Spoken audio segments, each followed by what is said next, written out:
moi, ça m'est arrivé, ça, quand j'étais un petit garçon. Quand j'avais 17 ans. Quand j'étais jeune. Et je faisais du bodybuilding. J'avais une diète très particulière, mais à l'époque, je ne comprenais pas ce qui se passait. Puis j'avais mal à la gorge tout le temps. Puis je suis allé voir un médecin une fois. J'avais l'habitude d'aller chez les médecins, comme un peu la plupart des personnes, en tout cas, normales. Ça, c'est à une époque, ça, dans les années 90, ça, avant que la médecine alternative soit aussi populaire. J'allais chez les médecins, j'ai dit, oh, j'ai mal à la gorge. Puis quand j'étais jeune, j'avais eu du streptocoque, qui était une infection ici au niveau de la gorge. Et donc, je connaissais la douleur, c'était comme quelque chose qui, tu sais, puis il y avait comme une angoisse, puis ma mère, elle avait c'était toute une histoire, tu sais. So, dès que j'avais un peu mal, j'allais chez le médecin, il me donnait ses pilules, et j'étais comme, OK, là, je vais acheter les pilules, là, la douleur va s'en aller, sauf que ça s'en allait pas. Je pense, je suis allé à 4 médecins à chaque 2 semaines, la prescription, c'est peut-être 14 jours, 10 jours. Ça s'en allait pas. Je pense que je suis allé voir 4 médecins. Ça, c'est à l'époque aussi, les médecins, c'est plus accessible. Aujourd'hui, c'est un autre jeu, tu sais. Et puis là, je me souviens très bien du gars, le dernier gars. Je me souviens de la lumière dans le bureau, j'étais assis. Je pense que c'était... Là, il m'a regardé comme ça, puis je lui ai expliqué la situation, il m'a regardé comme ça. Après 2 minutes que j'ai parlé, il me dit, « Ben, je sais pas. » Je ne suis pas sûr si c'est parce qu'il voulait que je m'en aille, puis il n'avait pas une bonne journée, ou il était vraiment sincère, ou c'était un mélange des deux, mais il m'a dit, « I just don't know. Good luck. » J'avais 18 ans, c'est-à-dire le savoir que j'ai acquis, dont je partage avec vous autres, j'ai commencé à l'acquérir à l'âge de 21 ans. So là, j'étais vraiment dans le néant. Puis pour moi, bien, la santé, c'était mon corps, je ne sais pas qu'est-ce qui se passe, je vais voir le spécialiste qui est le médecin, puis lui, il sait. So là, j'ai mal à la gorge, ça me dérange, je me souviens de ma jeunesse, c'est quoi les douleurs qui étaient complètement paralysantes, quand ma gorge faisait mal, j'avais peur de ça. So là, je vais le voir, puis il me dit, je sais pas. Je suis rentré à la maison, j'ai été, « Ah, Chris! » J'ai parlé à ma mère, je dis, « Je comprends pas, ça, c'est le gars qui se posait savoir, puis qu'est-ce que je veux faire? » J'étais très anxieux. Mais pour moi, ça a été comme un clou dans mon cerveau. Parce que c'est à ce moment-là que j'ai réalisé, je dis, « Ah, il sait pas. Il sait pas. » C'est ça, c'est là où est-ce que ça m'a vraiment groundé. Puis avec les années, j'ai mieux compris. J'ai comme, en anglais, on dit, I unpack the story. Je dis, oh, il savait juste pas. He had no idea. Et ça a été un des éléments déclencheurs dans ma vie qui m'a dit, ben écoute, il va falloir à un moment donné que tu t'occupes de toi-même.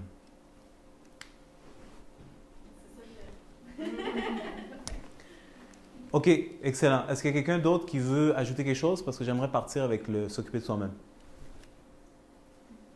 Tu veux y aller? Non.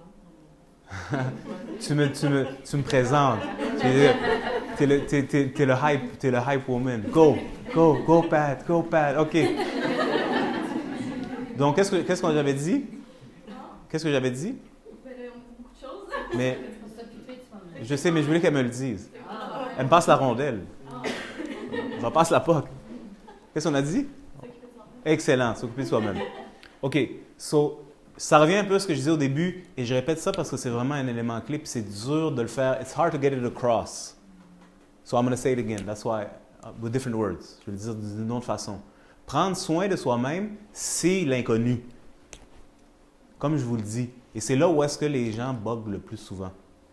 Parce que là, tu es confronté à un symptôme, tu ne sais pas qu'est-ce qui se passe, tu as peur, tu paniques. C'est tout à fait naturel que tu as peur et que tu paniques.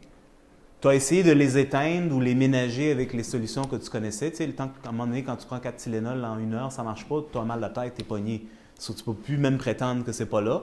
Ou ta crampe menstruelle, ou. Tu sais, tu vas sur Google, tu tapes sur Google, il y a 160... Tu sais, c'est... Puis même si tu utilises un petit peu de poivre avec du jus de goyave, tu sais, ça dure, c'est comme pour un instant, c'est placebo, puis à un moment donné, c'est encore j'ai mal, tu sais. So là, tu es confronté à ça, puis tu ne sais pas nécessairement quoi faire. Puis quand on arrive au moment d'écœurantite, c'est un moment clé. Qu'est-ce que je fais à partir de là? Et comment ça se fait que je ne sais pas comment m'occuper de moi-même, puis que je ne comprends pas qu'est-ce qui arrive? Donc moi, je me suis donné comme mission, c'est pas ma mission, c'est ce que je fais. Je travaille pas sur des traitements, j'enseigne aux gens et je leur enseigne à prendre soin de eux-mêmes. C'est ce qui m'intéresse. Parce que c'est ça qui autonomise les gens.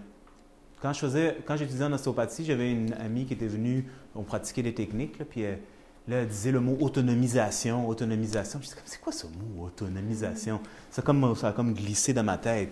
Puis je suis comme, ah, OK, c'est ça que tu veux dire. C'est ce que je faisais déjà, j'enseignais déjà, c'était la version bébé de mon école. Autonomisation, ben oui, moi, je suis un spécialiste de l'autonomisation. Donc, moi, ma fonction, c'est d'enseigner aux gens comment prendre soin d'eux-mêmes. L'affaire, c'est que c'est comme le kung-fu. Quelqu'un connaît un peu le kung-fu, a déjà vu des films de kung-fu ou d'autres arts martiaux? Tu sais, quand tu rentres à l'école, on va dire que c'est le kung-fu classique, tu as une ceinture blanche. Ou du karaté, si vous préférez. Tu sais. Ça dépend des kung-fu, c'est pas ceinture blanche. C'est la ceinture bébé. Puis là, tu veux peut-être être la ceinture noire, comme Bruce Lee, sauf que tu as un long bout de chemin à faire. Un long bout de chemin à faire.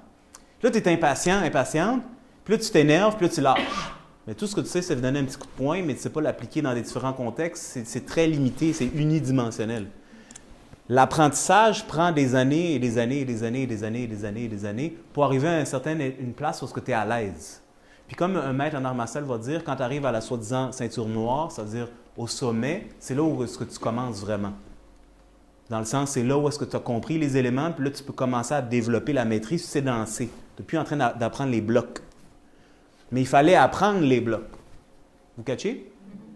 Donc, quand ça vient à la santé, ça vient à l'autonomisation, bien, qu'est-ce qui arrive? Si je vous parle d'arts martiaux, bien oui, c'est sûr, là, tu rentres à l'école, là, tu prends des cours, là, tu t'investis pendant des années, puis à un moment donné, tu es excellent. Tu sais. Si tu veux faire une petite formation d'autodéfense avec la famille Cerise, c'est pas un problème. C'est 5 cours sur 2 semaines, puis on va apprendre les bases, comment donner un coup de poing. C'est déjà, mais tu n'es pas un pro, là, tu sais. Mais quand ça vient à sa santé, c'est le professionnalisme qu'il faut avoir. Tu dois être le pro de ton affaire. Puis, pour une raison quelconque, s'investir dans ce sens-là, c'est comme... C'est pas le goût. Pourquoi je devrais faire ça, tu sais? Tu sais, ben, mon auto, je n'ai pas appris à la réparer. Il y a un mécano. C'est pourquoi je ne vais pas chez le mécano du corps. Je comprends. On dirait que ça serait la bonne direction, mais ce n'est pas optimal, comme vous le constatez. Donc, c'est un peu la même affaire. C'est apprendre comment le corps fonctionne, s'autonomiser dans sa santé, c'est tout d'abord un kung-fu qu'il faut apprendre. C'est un lifestyle qui naît naturellement de cet apprentissage. Vous voyez? Mais il y a une bug, puis c'est là où est-ce que je vais arriver, puis là, je vais embarquer sur ma conférence. Il y a une bug. Quelque chose avec le corps et sa sensibilité est extrêmement confrontante. On dit, c'est un gateway. Je ne sais pas comment on dit ça en français, un gateway. Un portail. Le corps humain est un portail à une autre dimension. C'est drôle. La dimension vers laquelle ça nous amène, c'est la dimension Terre. Parce qu'on n'est pas vraiment sur Terre. On est ici. On est plugué dans le World Wide Web. À temps plein. Le corps, lui, s'en fout du World Wide Web. Ça existe. Il nous plug dans la matrice de la Terre.